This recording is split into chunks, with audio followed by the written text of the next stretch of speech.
Hi, this is a slightly different thing than I've ever attempted before. We'll have to see how it goes. I wanted to show how I use my main workflow, which is my sort of cover every base workflow, but it's quite complicated, so I'm going to take it in easy stages and we'll just see how it goes, because each image I might take a different route through. So really everything starts with the idea and the prompt. So over here we have the prompt, and this workflow will be available, so you can and there'll be an SDXL version as well, so people with the SDXL can use it too.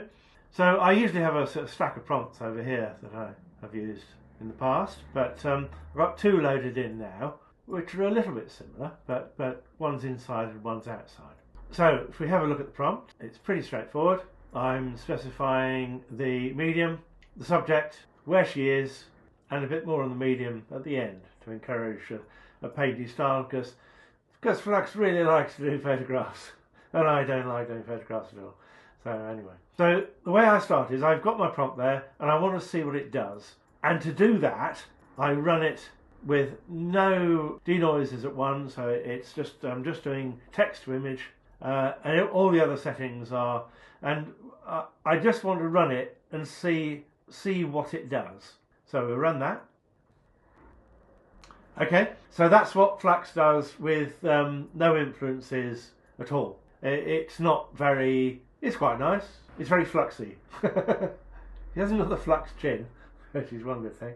So I want to alter that.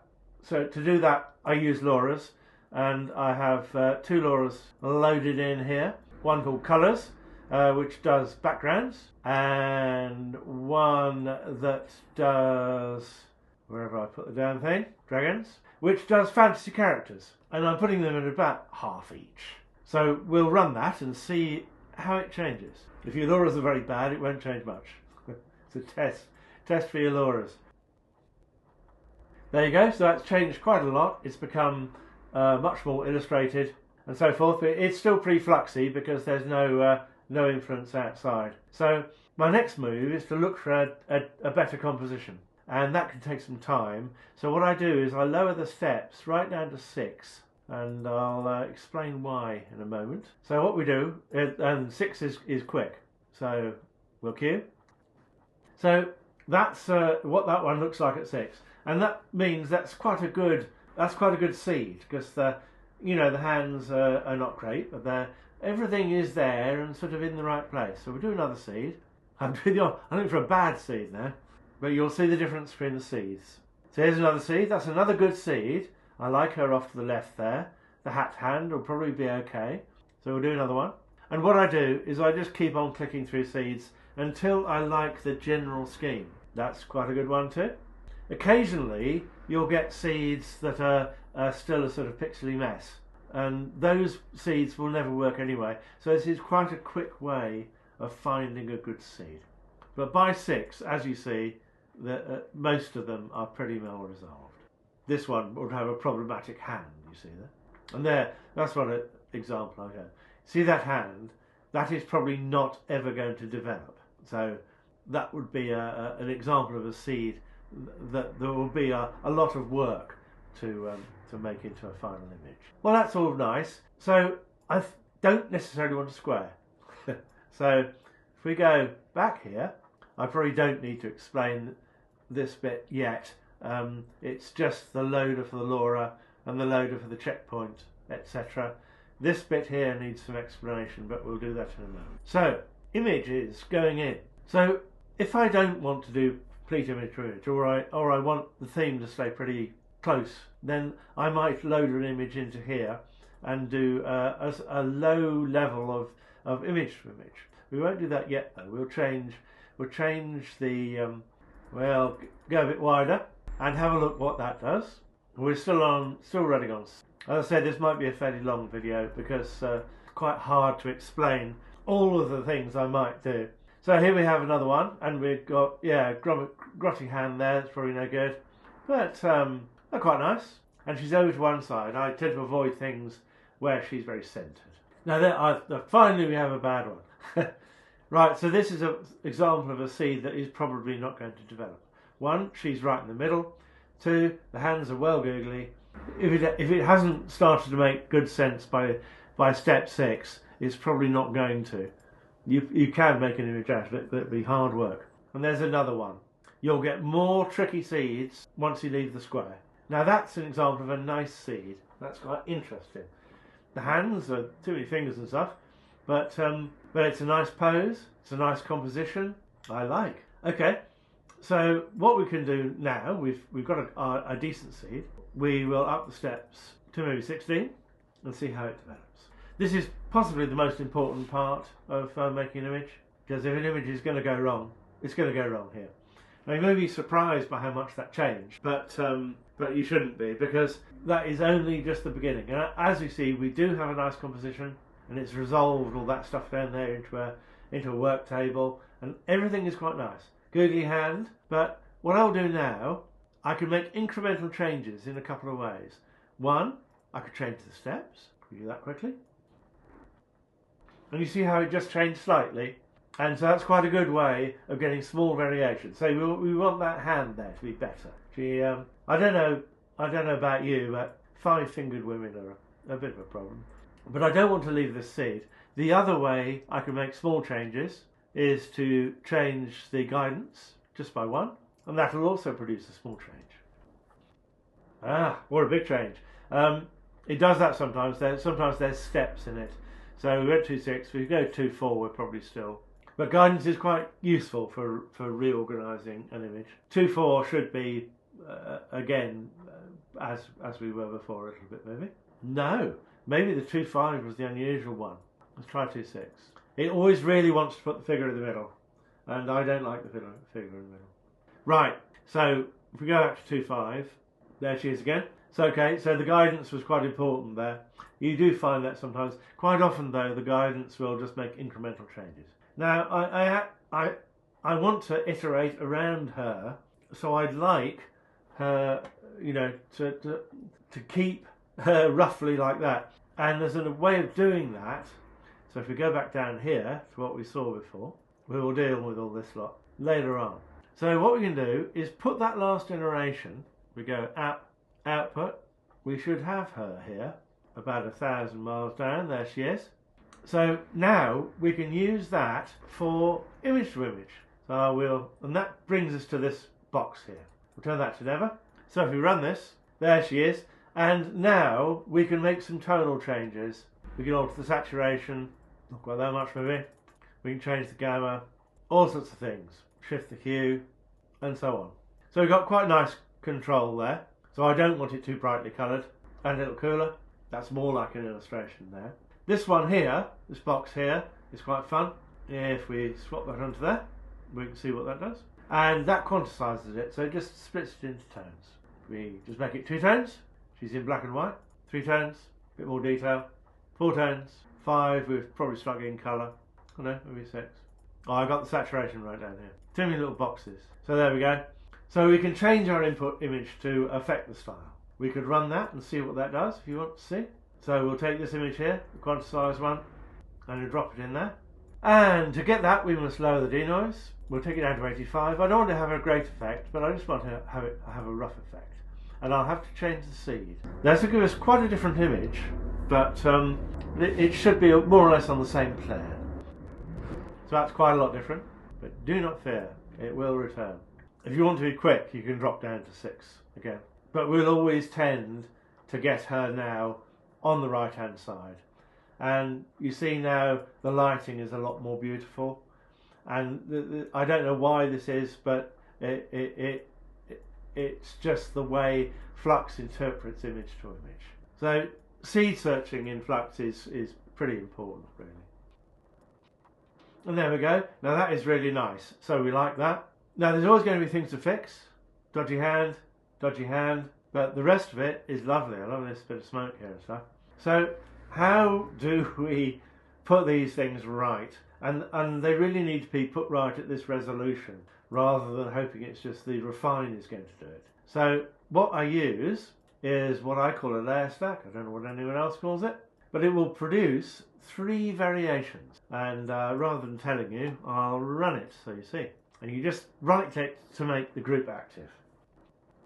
So there we go, 3 variations. So we look at the first one. So you see we've got a better hand there. Don't like that hand much. So what you can look at is, what do I want from this that will be in there and make it better? Well, the hand isn't good enough, I don't think. So what I do is I iterate again, and I'm looking for one hand that's better at least. Okay, so that hand's better there. So I'll have that hand. So we go into Mask Editor. Actually, both hands are better there. And if you tend to follow the edges of things, it fits in better. I quite like her face on that one as well. We might have that. So we'll watch the hand change. And see, that's just neatly dropped in. You control all this with the Grow Mask with Blur. So you can change the blur radius, you can expand the area, contract the end area.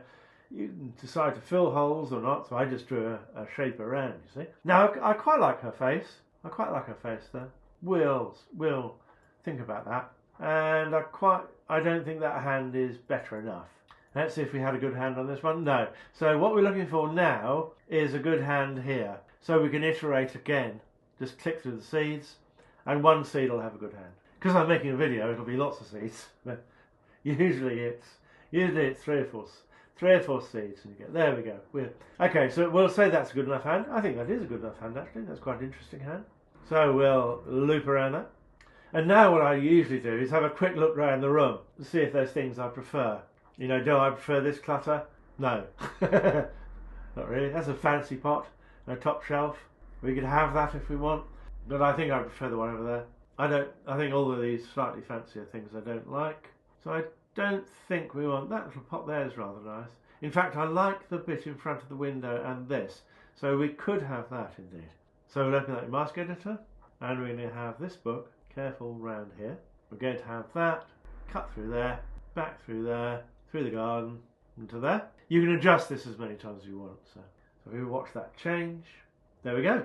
And I think that's nice. And then I go to the next one, and I do the same thing again. What's in here that looks nicer? I don't like those books. I quite like that book, but that's rather nice with the...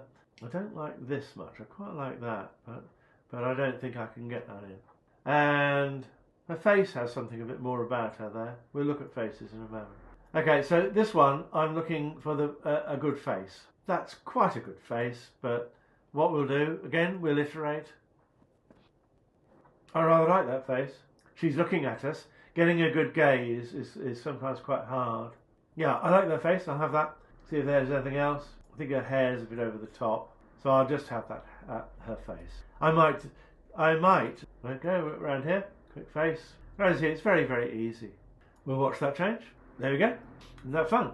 And as I said, you can adjust the blur radius and all the rest of this in here. If you get one of those signatures, see it like there, you can actually move a bit of something else over it using the composite mask and the X and the Y's here. But I'm not going to go into that because that's going to extend everything. Right, so we're happy with that. And what I have is various switches here. This will take, and if you want to know where something comes from, because I know there's a lot of noodles, you click on it, you can see where it came from. So this is from the this original. This is sending this image across here. So if you just click on it, you follow the white line, you can see where it goes. What I want to do, however, as you click the white line, is take the image from here, this image, and feed it into the refine. So going into the... We'll pass over this bit, that's used for something else, but I will cover that at some stage. So next is we do an upscale. Now I have 2 upscales running, one a pixel upscale, one a model upscale. And if we just have a look at the difference between the two. So the model upscale is very smooth, if you notice that. We go to the other one, there's a little bit more painty texture and illustrated texture. So if I'm doing something photography, I use this one. But for this, I'll probably use this one. And we have another switch. Again, we go into here. So we're going to go into this refine. And because we want to come out of this one, you can follow where the switch goes. And we need this switch. This is just an imagery size if we don't want the full double in size. Now, so this module is going to refine and upscale and possibly add latent noise. We shall see. Exciting, eh? So we'll cue that, and that'll take a bit longer. There she is. And we just go looking for anything that's gone horribly wrong. Hands are good. Flux is very good at hands. You poor SDXL people. And it's flattened. I rather like what it's done there. Actually, I think I like that. But if I don't like what it's done, for example, the smoke has gone a bit funny. What I do is paint back. So this is this next model. Because sometimes, we'll just quickly run that. So in this box here is our original first go through. And you see the nice smoke. And I think the smoke isn't as nice. But then she's much nicer and more. So I actually probably only want her. So what I can do is I can swap this around. So you see these here. If this one goes straight to here, and this one goes straight to here, now our refined image is in here.